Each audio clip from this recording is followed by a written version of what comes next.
Greetings and welcome to Toyli's production gameplay video of Star Wars The Old Republic. In this video I'm going to be talking about and showing you guys how to customize your UI as well as your preferences or settings, and also the keybinds, and doing as well the import and export of keybinds. So those are the stuff we're going to be tackling in this video, so let's go ahead and get started on that.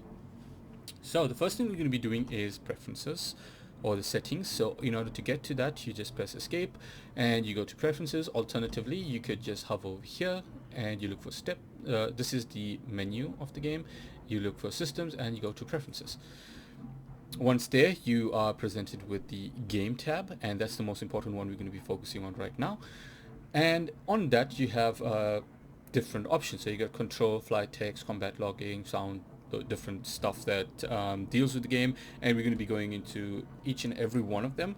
I won't be talking to you guys about every single one of them. You can just look at it and copy exactly as I did, but the important ones and the ones that you should actually have enabled or disabled, I will be talking about it. So first one is controls. Now you can leave everything as it is on default. The ones that you want to make sure that is on is this enable area loot. So what happens is that let's say you have a group of enemies that's around you, like let's say in that location you kill all 3 of them and they all drop loot. So what happens is that it combines it into one loot, and you can loot one person and all the items you'll be able to get. So that's a plus on our side. So the other one is auto target closest enemy. So what happens is that the closest enemies, as soon as you press an ability button, it's going to target that enemy. And what happens is especially if you are focusing on a whole bunch of enemies, you can do your rotation or you can use your abilities and attack the one particular enemy. And once you complete it, and once that enemy is destroyed or dead, it basically switches to the next available enemy, and you can continue your abilities and your rotations and in order to destroy that one, and then so on and so forth, and it carries on that way. The next one to have is definitely you want to slide this to 100%. So what this is that the camera distance, so what you can see your character on, it's basically can go to a certain percentage. So we got it on 32%, and if you scroll out, this is as far as you can scroll out to. Now, if you go ahead, wrong one, if you go ahead and have that on 100%, you can go out a bit further. And this is especially helpful, especially when you're doing group content such as operations and flashpoints, because it helps you not only view enemies, it helps you view where the other players are. So like for instance, that guy's running into that, I could see him much better than I would if I had the camera like this. So it enables you to see much more than you could normally view. So that's a definite plus that you should have. Next up, we're not really interested in these ones. You can leave it as it is. It's perfectly fine. Flying text as well, you can have a look at this. I have it set on default on every single one of them. It's all active. So all this does is that if you do damage somebody and it shows you the damage numbers, and you're doing heals and what have you, it's all going to show that. Combat logging, the only thing you need to worry about over here is enable combat logging to file. So if you are using Star Pass, and Star Pass is used in order for you to,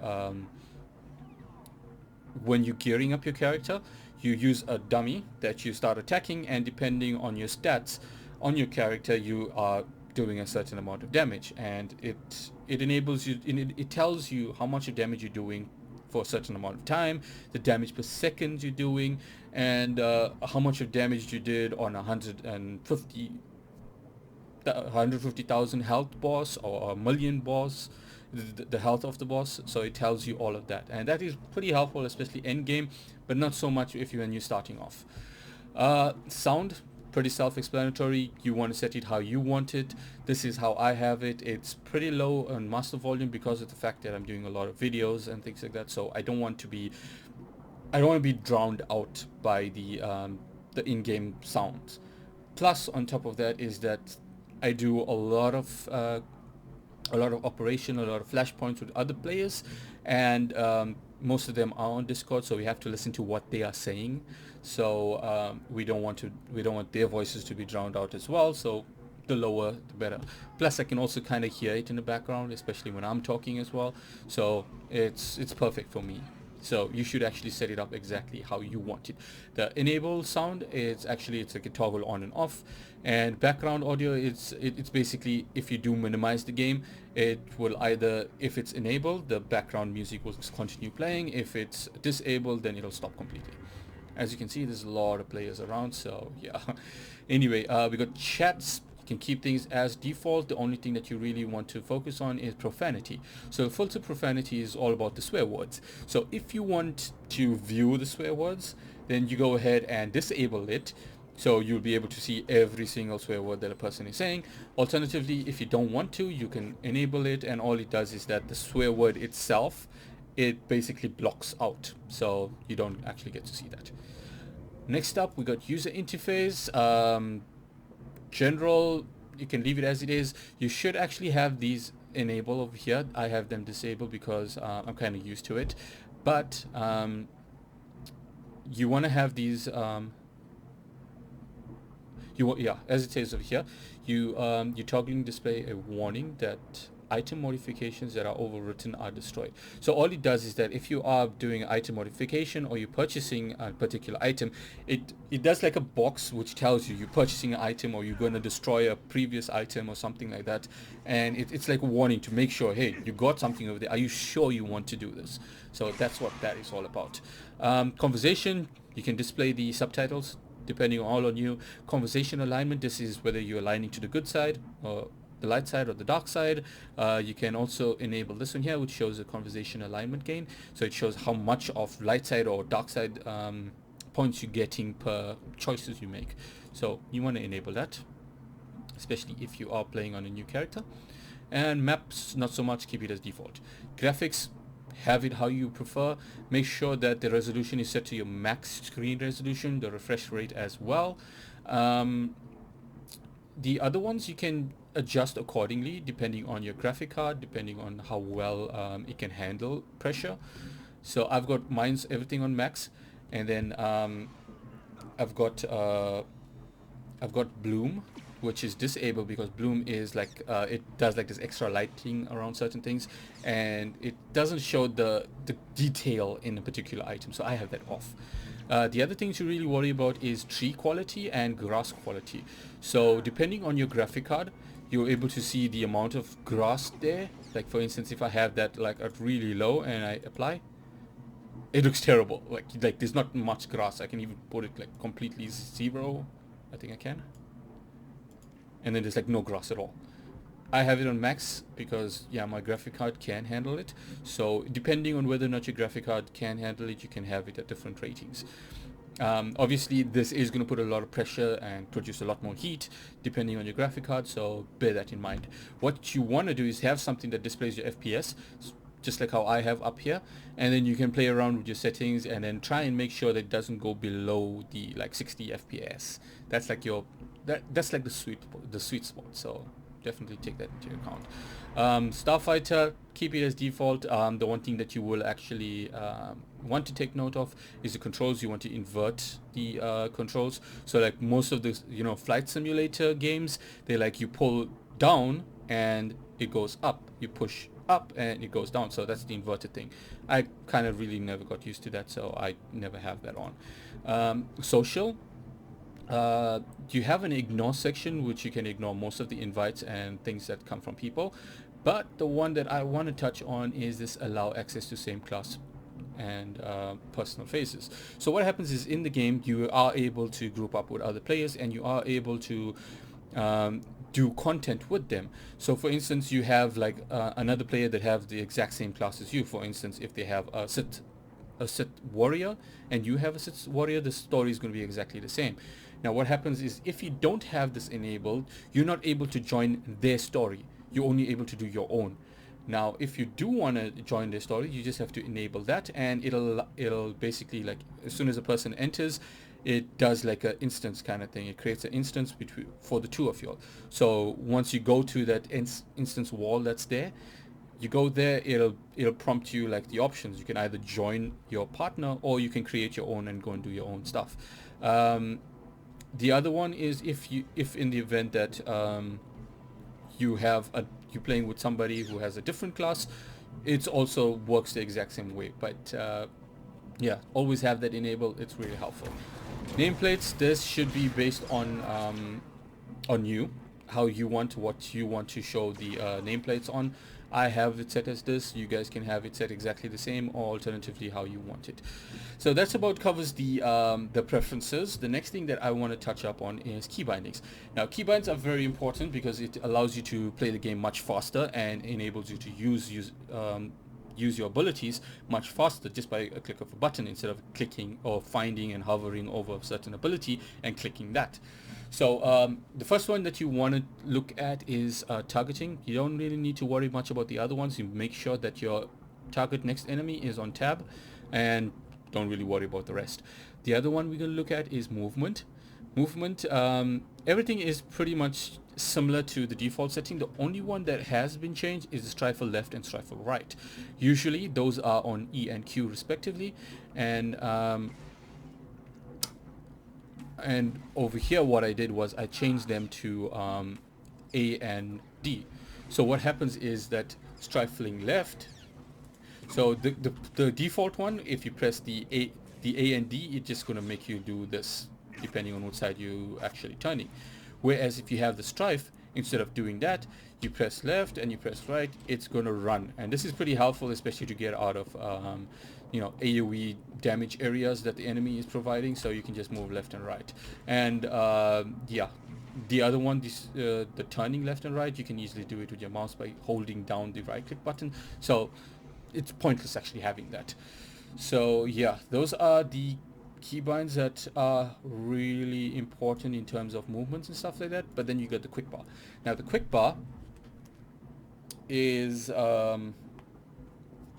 all this thing here. So this is a quick bar which has 12 slots, and you can put 12 different abilities on them. And as you can see over here, I have 1, 2, 3, 4 as a quick bar numbers, and you'll see here 1, 2, 3, 4, and then you got num4, for instance. Those are my MMO mouse buttons. I keybinded them to the numpad. So anyway, the main one is this one here, and then you got multiple other ones. So you got quick bar 2, 3, 4, 5, and depending on how many you have, you can actually display them on your screen, and then you can assign a particular keybind to them. And of course, it's going to show you on the keybind what you have assigned to them, so you can click and drag your ability down there, and you can use it that way. So that's basically the keybind section. And lastly, if you are sure, like you got your UI set up, a specific way, and you got your keybind set to, like something that's absolutely amazing. You can't go wrong. You can use it on every single character, every single class, every single role that you could possibly play. You can save that particular keybind and use it on multiple characters. In order for you to do that, you just have to go to the keybind import and export. So if you have something like, for instance, the current setup that I have is a healer one. So in order for you to have it saved, you just go ahead and click on there, and you can type out anything you want, and you click on the save button, and it displays it there. And then in order to activate it or enable it onto a particular character that doesn't have it, you just go click on it and you say apply, and it applies that keybind, or every single keybind on every single slot that you have enabled is going to be enabled on a new character that never had it before. So that's an awesome and additional plus, and I do give my compliments to BIOWARE for actually doing this. It's an amazing thing that they did. And of course, you can go ahead and delete them whenever you want. It's all left unto you. You can have multiple ones. Like for me, I have a healer, I have a tank one, I have a DPS one. So that's the Marauder, the Juggernaut, Sage. Those are the DPS ones. Yeah, so you can have multiple versions of it, and you can use any one at any time. All you have to do is save it and apply it onto a new character. So that's perfect, and it's easy to do, easy to work with, and I 100% recommend using this. What it does is that it saves a file on your local desktop, or at least on on your PC itself. All you need to do is copy that, keep it safe, and then in the event that you uninstall the game and you want to come back months later, you can just take wherever you put that particular file and import it again into the game folder, and you have that saved. So it's perfect. It's a huge plus, and I highly recommend you guys make use of it. So with that being said, let's move on to the next section. Okay, this is the Sage one we applied, but anyway, we're not really going to worry about that. Hey there.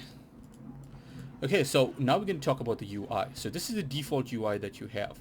Now, everybody in the game should have at least two quick bars. So I highly recommend you use the enhanced one. So that gives you both quick bars, and it gives you the extra stuff that you have set up in, you know, really good positions. And then from there you can go ahead and change. Now if you don't have access, if you're a free-to-play player, you only have, I think it's 2. If you're a preferred, you have 4. If you're a subscriber, you have access to all of them.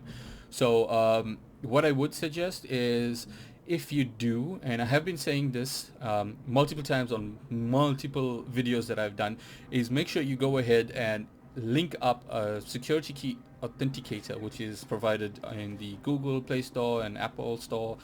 They are basically an app that you link up to your account, and it gives you a bit of more security. But not only that, it actually gives you 100 cartel coins every single month. Now the reason, and you would actually want to have the cartel coins, is because if you are a preferred and free-to-play player, you need more quick bars. You just go to the cartel market, you wait 2 months, and you're going to go to unlocks. You're going to go look for additional quick bars, and that's 200 cartel coins. Now fair enough, you could purchase it using in-game currency, but that depends on whether or not it is within your restrictions. So you have a restriction of 1 million credits. Sometimes it could be more expensive. So 200 cartel coins, 2 months, you just wait, you can purchase one, you have a new unlock. You can wait 2 months later and get an additional one, and that's free. You don't spend any money getting those cartel coins. You just have your security authenticator, and that's 100% you getting the additional quick bars. So I highly recommend that you get that. But in any event, now we're going to talk about the GUI. So as a new player, you're going to have it looking something like this. Now you do have default ones that you could change to, and it all depends on whether or not you have those additional quick bars. If not, you're going to just have the basic one, and then you're going to just go to the plus button and click on Open Interface Editor. Now this is where the magic happens. You are able to enable and disable certain things. You're able to move things around and make them look a certain way that you want, and it's all based on you. It's how you want it. It's your own game that you're playing. You want it to look a certain way, go ahead, go crazy. I mean, I did one really crazy one, and it's something that I've been playing with. We had a challenge back in our previous guild where it was the crazy, you have to do operation with crazy UI setup. So I have this healer one, and the thing is like, it is kind of okay, but it's like, you know, kind of like an I, because my initial, and yeah, it's like, this is how I played that operation. I got used to healing like this, so I just left it that way. So you can go crazy, you can do whatever you want. So anyway, we're gonna go back to the enhanced setting, and we're gonna go again to Open Interface Editor, and as I don't think I remember mentioning this. Yeah, I didn't. So in the preference, we go back again. I do apologize for this. There is the I think it's social. No. User interface. Yes. No, it's not that one. Yeah, it is. So user interface, you're going to go to operations frame, and in operations frame you want to lock the operations frame. You want to use the operations frame as a group frames, and operation frames is visible. So what this does is that instead of having, let's get to that point quickly. So instead of having these ones here, these ones are going to display the portrait of the people you're playing with. It's only going to do that for 4 of them, and it's going to show health and everything. It's kind of like how your character looks over here. It's going to be just displayed there for each of the people that's playing with you. So this isn't something that I kind of like. I like the operations frame because it doesn't show any portrait. It allows you to have multiple characters on there, especially for operations. You have 8-man and 16-man operation, and this enables you to view all of them. And getting used to it as soon as possible and early as possible is actually beneficial for you guys, so you know what to expect and what to look for. So let's just go quickly. I'm gonna enable no, we're gonna enable my DPS look. No, that's not that. Yes. Okay, we're gonna enable my DPS look. So this is how my DPS one looks, and you can have it exactly the same, or you can change it. So you have your quick bars, and I've set them up accordingly, nice and proper. So you have main, then 1, 2, 3, then you have 4, 5, 6. Then I have my operations frames, which is like really big, but we're going to touch on that later. We have my companion down there. So this is when you do have a companion. So you can summon your companion, and your companion will be displayed down there with his abilities. After that, I have my map up here because I want to display my Malfumi Iwatani logo quite nicely. He's my favorite anime character. And yeah. So anyway, you have your achievement tracker, you have your mission tracker. Those are important. Definitely have those out. Arena scorecard, this is for PvP. It shows you, like, you know, whether or not your team is winning and how many people are alive, those kind of things. The download one, not so much. First time you're downloading, yes it is. It'll allow you to play the game, the first part of the game from level 1 to 10. And Tython or Korriban, those are the entry level planets. It'll allow you to play that, but it'll still download the game in the background. So it is kind of helpful in the beginning, but after that not so much. Focus target, I don't really use that, so I'm not really worried about it. The menu bar, you can have that bigger, smaller, depending on how you want it. System menus is important because if there is a certain message that pops up, it's going to display at that particular location. Let's see what else. This is the stronghold toolbar. So this is for your stronghold when you want to decorate it, have it a certain way. This is your temporary activity bar. So if you do have a special ability that pops up, it's going to go into this bar. Your character one, you can set it how you want it. Your player debuff, your buff tray. It all depends on you how you want to set it up. You want to definitely have the holocom close to you, so you're able to see it in the event that you are playing a story and someone is calling you, doing a holocall to you. So it'll display over there. You click the button and you progress the story. Let's see, what else do we need to chat on? Okay, so these ones here, I did mention, is only when you have it active, but since we are using the operations frame, we're not going to worry about that. We're going to focus on the operations frame. So the operations frame now, it is very helpful. I love using this because it shows you much more information than you would having the normal one. So for instance, I have the scale set up to a maximum, so 1.25. I have the alpha at 100%, it's enabled. I got my debuff at 0.5 because debuffs are important because they affect your character, and it shows all the other players' debuffs, so it actually is helpful if you're a healer and you want to cleanse them. So it shows you the debuffs over there and you are able to cleanse it. Buff scale, not so important because of the fact that you should only worry about your own buffs. Party spacing, keep that on 0 because you don't want any space between all of your other, your companions, your players. Groups for row, keep it on max. Groups visible, max as well. Health width, keep it at 126. It gives you a nice display, a nice look. I'll actually show you guys quickly once I'm done explaining this one. Health height, keep it at 29. Displays nicely. And then these two options over here, show health text and show only removable debuffs. So health text basically shows you the health of a particular person in terms of numbers as well as percentage.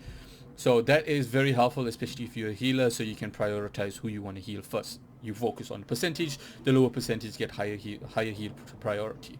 And then show only cleansable or removable debuffs. This is the debuffs that you can cleanse. So what happens over here is that if it is cleansable, it'll pop up over there, and if you're a healer, you go immediately and you remove it, you cleanse it.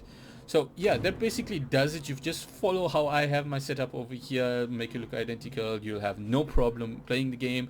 So you just, in order for you to save it so that other characters can also use it, you just have your setup how you like it, and then you come here, you click on it, you type out whatever you want because it's how you're going to identify which GUI it is, and you click the save button, and then it will save it for every single characters to use. So that basically does it for the UI section. That's really helpful. Let me just show you how the companion one looks. So this is how, if you don't enable the operations frame, this is how the other characters will look. It won't show you their abilities, it'll show you their health, show you their their force or something like that, and it's not that informative. Whereas if you use operations frame, let's try and invite this person. Doesn't have an invite option. Let's try and invite this guy. See if he accepts. Or this person. Please accept. Come on. Somebody accept. Please. That guy hasn't got anything. This person. Hey buddy. Nope. It's gonna be kind of hard to find a person who is willing to accept you in the group. There we go. So what this does is that it shows you the it's like this is yours, like it shows yours as well as the other people. So this is the other person that's standing right there. So it shows me his health in terms of numbers. It shows me the percentage of it. It shows me the debuffs that's really tiny right there. And if we were to, or if he was to put a let's say if something was to put a debuff on him, so it'll show them bigger over there, so I can either cleanse it if I have the ability or not. So that's how that looks, and yeah, that basically does it. I know this video was quite long. I did kind of rush it because I don't want these videos to kind of drag on. It's supposed to be it's supposed to be helping you guys, and you know, not to put you guys in a state where you'll have to watch it and, you know, like go through the entire thing and think, oh man, is this guy ever gonna shut up? Anyway, yeah, so that's it for this video. I do apologize for, you know, making that mistake about the operations frame, but make sure that you guys do get or do use and get used to the operations frame. It is pretty helpful. And also, to top it off, be sure, please get the authenticator, the security key authenticator for the game. That 100 cartel coins for free is amazing, and it helps you out quite a bit. So definitely go ahead and do that. So thank you guys so much for watching, and I'll see you in the next video. Oh, and don't forget, if in the event that you do need any, if you do want any help, or you do have questions, please go ahead, put it in the comment section. I will help you out as much as I can and as soon as possible. And if you guys like this video, give it a thumbs up, subscribe. There'll be more Star Wars videos coming up to follow. So thank you once again, and I'll see you in the next video. Cheers.